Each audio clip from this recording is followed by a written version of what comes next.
বিসমিল্লাহির রহমানির রহিম। আসসালামু আলাইকুম। আমরা আজকে একটা বই নিয়ে কিছু কথা বলবো। এটা লিখেছেন আপনার 7 strategist for wealth and happiness. এটা লিখেছেন জিম রন, অনুবাদ করেছেন ফজলুর রাব্বি।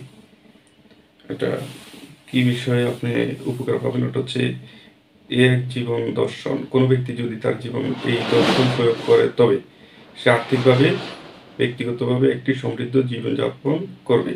লেখক জিম রন সুখ ও সমৃদ্ধি উভয় অর্জন গুরুত্ব আরোপ করেছেন। একটি চেয়ে একটি ধরা এমন নয়। জিম রন সুখ ও সমৃদ্ধি অর্জনের 7টি সূত্রের মাধ্যমে আমাদের জীবনের মৌলিক 6টি বিষয় জানিয়েছেন। এগুলো ব্যবহার করে মানুষ তার জীবনের 80% সমৃদ্ধি অর্জন করতে সক্ষম হয়। এগুলো জানুন এবং এতে পুরোপুরি দক্ষ হয়ে উঠুন।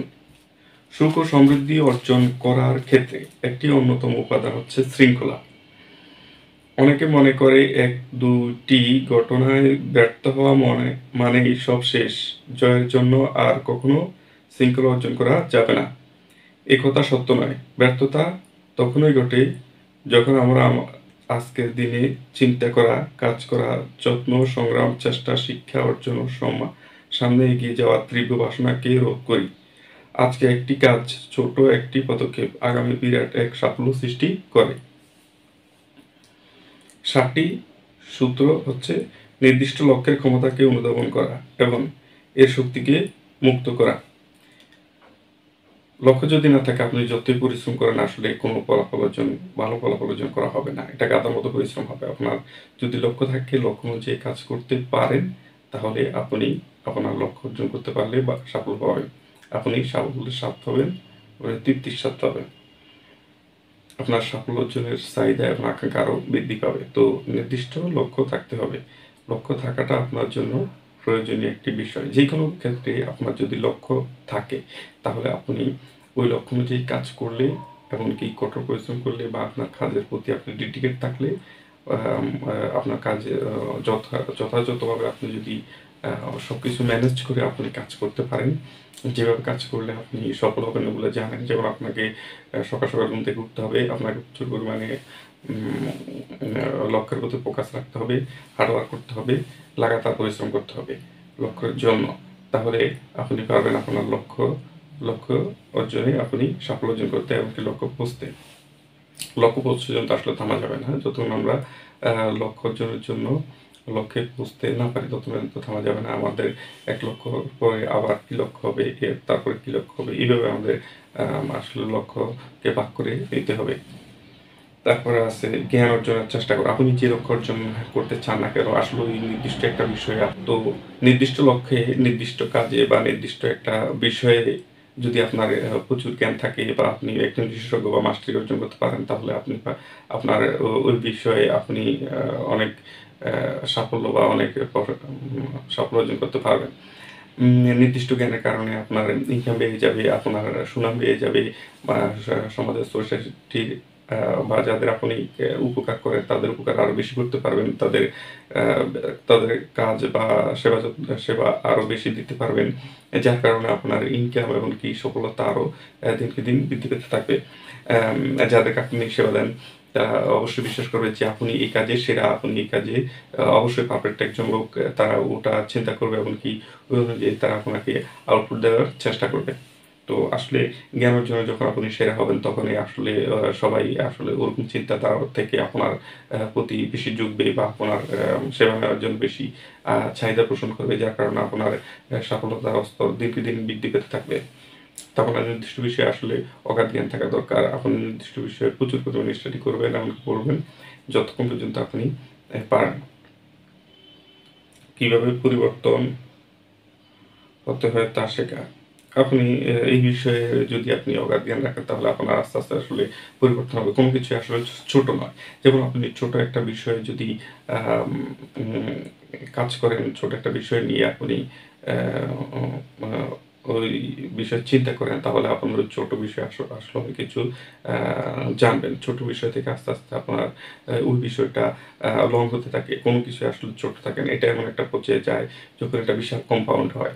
কম্পাউন্ডের শক্তি আসলে আমাদের বুঝতে হবে। কম্পাউন্ড এমন একটা বিষয়, এটা আপনি কম্পাউন্ড এফেক্ট একটা বই আছে, ওই বিষয়টা যদি আপনি পড়েন তাহলে ভালোভাবে বুঝতে পারবেন। কারণ হচ্ছে আপনার যে কোনো বিষয়ে প্রথমত আপনার অল্প মনে হবে, এটা 1 মাস 2 মাস 3 মাস এটা অল্পই মনে হবে, কিন্তু তারপরে যে একটা কম্পাউন্ড এফেক্ট যে জিনিসটা আপনার চোখের সামনে আসতে থাকবে, আপনার ওই বিষয়ে আপনি অগাধ জ্ঞান থাকার কারণে আপনার সবকিছু আস্তে আস্তে ডেভেলপমেন্ট হতে থাকবে।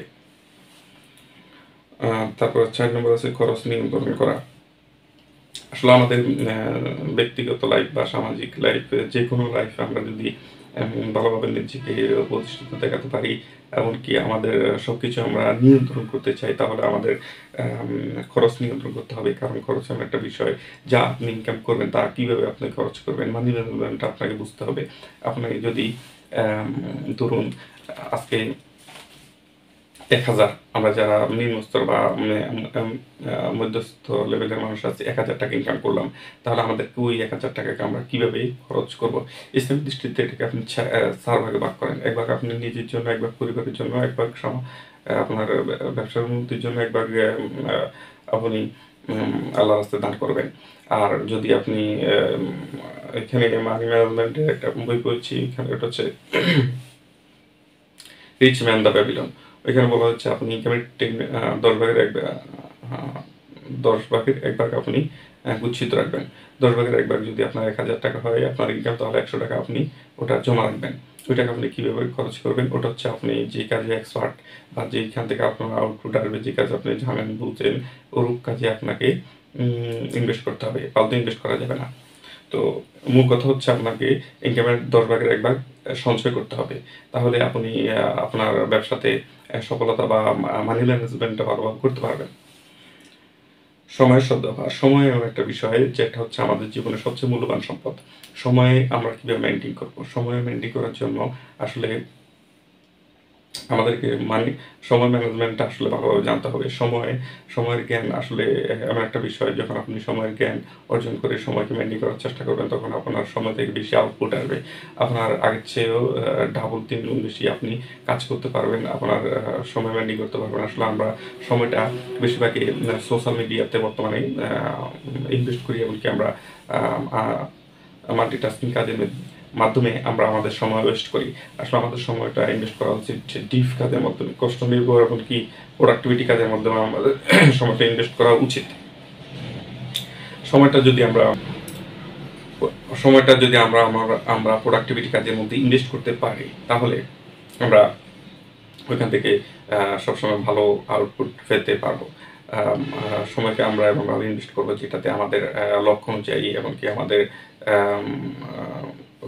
লক্ষ্য অনুযায়ী ভালোভাবে কাজ করতে পারি। সময় আমাদের লক্ষ্য অনুযায়ী আসলে ইনভেস্ট করা উচিত। যে লক্ষ্যের জন্য আমরা এগুচ্ছি, বা যে লক্ষ্য আমরা স্থির করেছি, যে লক্ষ্য আমরা আসলে লক্ষ্য খাতায় লিখে রাখতে হবে, যেটা না বলে নয়। লক্ষ্য যদি আপনি কাগজে লিখে রাখেন, তাহলে আপনার মাথায় ওটা ঘুরপাক করবে না। আপনার লক্ষ্যটা স্থির হলো, তাহলে লক্ষ্যটা স্থির করতে হবে। লক্ষ্যটা আপনি মাথায় রেখে চললে হবে না, এটাকে স্থির করতে হবে, এটাকে লিখতে হবে। লেখার মাধ্যমে আপনার লক্ষ্যটা স্থির হয়ে গেল। ওই স্থির করার লক্ষ্যের জন্য আপনি যদি সময়ের সদ্ব্যবহার করে চলতে পারেন, এমনকি সময় মেনটেনের জন্য আপনার সেরা সময়টা হচ্ছে সকালবেলা ঘুম থেকে উঠা। সকাল ভোরবেলা যদি আপনি ঘুম থেকে উঠে আপনার লক্ষ্যের জন্য স্টাডি করেন, পরিশ্রম করেন, কাজ করেন, তাহলে আপনি পারবেন সাফল্যের জন্য ভালো একটা পথ পেতে। আপনাকে সকালে উঠার জন্য অনেক বিষয় আপনি জানতে হবে। সকালে কীভাবে উঠতে হবে, সকালের সময়টা কীভাবে গুরুত্বপূর্ণ, সকালে কী কী কাজ করতে হবে, এটা সম্পর্কে যদি আপনি ভালোভাবে জানেন, তাহলে আপনি আসলে ভালো সময় ম্যানেজমেন্টের ভালো একটা দিক নির্দেশনা পাবেন। আপনাকে সকাল সকাল আসলে ঘুম থেকে উঠতে হবে। সকাল ঘুম থেকে উঠে আপনাকে কাজ করতে হবে। আপনাকে সকালে ঘুম থেকে উঠে আপনি অন্তত 10-20টা পুশ আপ দেন। আপনি অন্তত আধা কিলো দৌড়ান। আপনি নামাজ পড়েন, কাজ করেন সকালবেলা। তারপর আপনি মেডিটেশন করেন। আপনি সকালবেলা একটা বই পড়েন। আপনি সকালবেলা প্রাণায়াম করেন। আপনি সকালবেলা কত অল্প ব্যায়াম করেন। আপনি সকালবেলা কিছু লেখেন।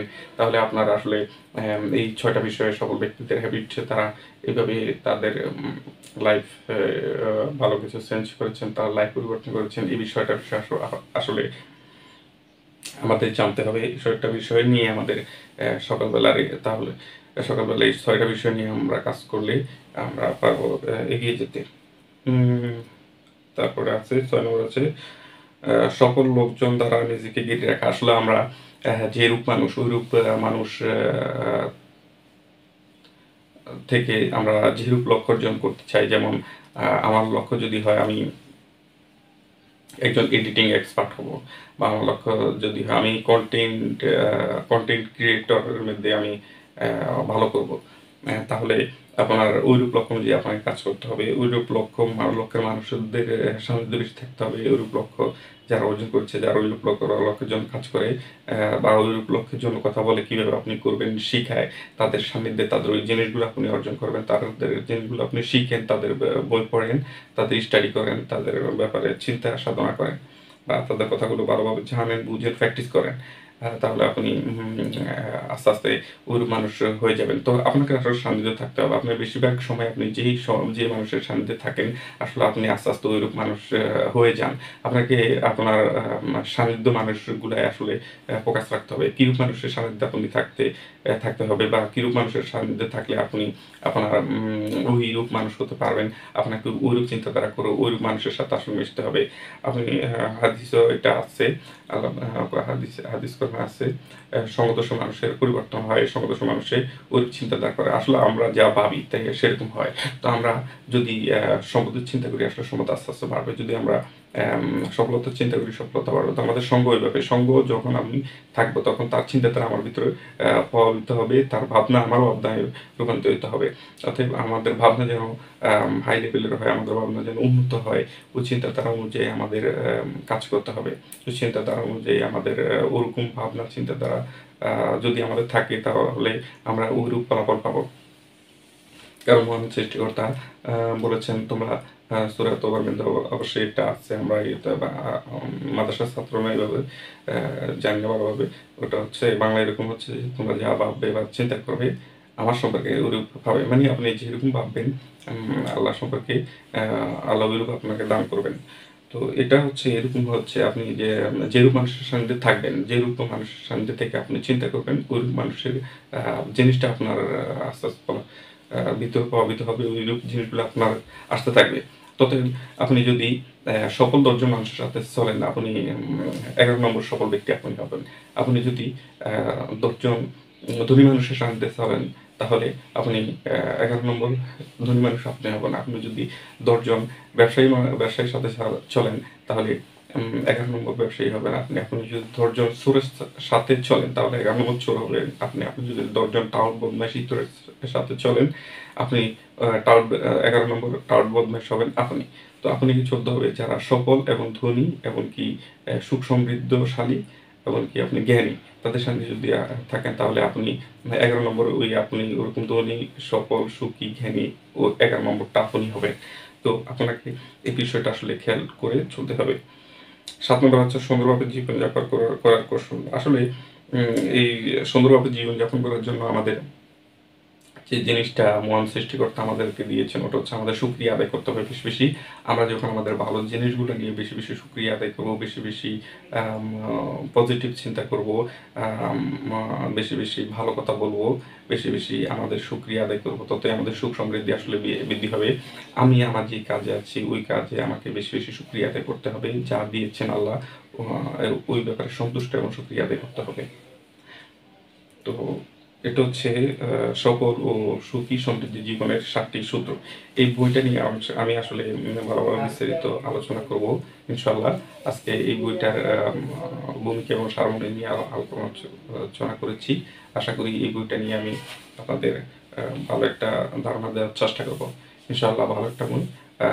এই এই বিষয়গুলো যদি আমরা ভালোভাবে স্টাডি করতে পারি, আমাদের ভিতরে নিতে পারি, তাহলে আমরা পারবো আমাদের লাইফ সমৃদ্ধ, এমনকি সুখী, এমনকি সফল করতে। মহান সৃষ্টিকর্তা আমাদের যেন এই বিষয়ে আমাদের হেল্প করেন, এমনকি আল্লাহর সাহায্য কামনায় আমরা কামনা করছি, যেন আমরা এই চিন্তাধারাগুলো কোরআন হাদিসের আলোকে নিজেরা মেনে সফলতা এবং সমৃদ্ধি অর্জন করতে পারি। এটা কোরআন হাদিসের সাথে অবশ্যই একাত্মভাবে মিলে যায়। সবগুলো বিষয় অনেক সবগুলোই আসলে মিলে যায়। সবগুলো চিন্তাধারাগুলি কথায় কোরআন হাদিসের সাথে মিলে যায়। তো এই বিষয়গুলো আমরা আসলে ভালোভাবে জানি, স্টাডি করি, যখন কোরআন হাদিস পড়বো তখন এই বিষয়গুলো আমাদের মাথায় ঢুকবে। কারণ হচ্ছে আল্লাহ কি বলতে চেয়েছেন, এমনকি ওনারা নিজেরা চিন্তাধারা করে সফল অর্জন জন্য কি সূত্রগুলো অর্জন এবং কি বলেছেন ওই বিষয়গুলো আমরা ভালোভাবে বুঝতে পারবো। তো আমাদেরকে এই বইয়ের পাশাপাশি আমাদের সফল অর্জনের জন্য কোরআন হাদিসের আলোকে আসলে জিনিসগুলো করতে হবে। পাশাপাশি এই বিষয়ে যদি আমরা পড়ি তাহলে আমাদের পরিষ্কার ধারণা হয়ে যাবে যে আমরা আসলে কিভাবে সফল এবং সমৃদ্ধ জীবনযাপন করতে পারবো। আসসালামু আলাইকুম ওয়া রাহমাতুল্লাহি ওয়া বারাকাতুহু।